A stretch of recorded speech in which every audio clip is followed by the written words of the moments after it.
along the colon, not as quickly as I. And then in Porges area for small intestine. Then you auscultate along the aorta and arteria communis iliace, and then the renal arteries.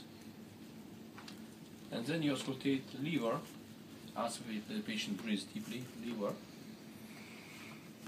for 2 breathing cycles, and then spleen, to find the peritoneal friction rate.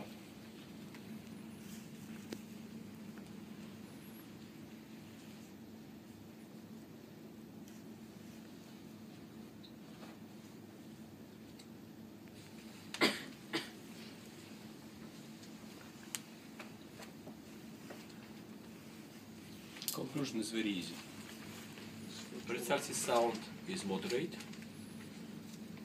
about 40 peristalsis sound a minute, no vessels marmos, and no peritoneal friction rate found. That's every second, 60 per minute or even higher. And this in normal patients, and small pause, pause, but if it is hyper peristalsis, but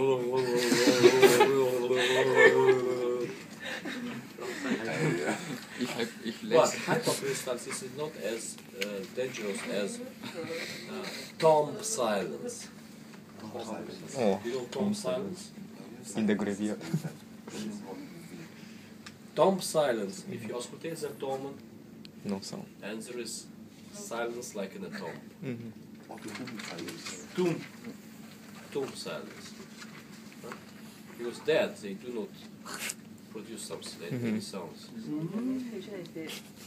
No, the patient is not dead, but will be dead.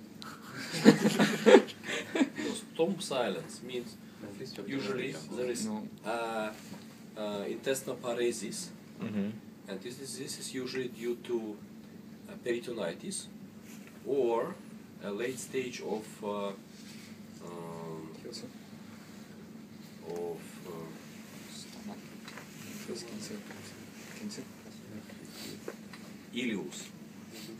ileus. Oh, actually also peritonitis. And 100 years ago or earlier, doctors could not treat peritonitis. In most cases, this is death. That is why tomb silence.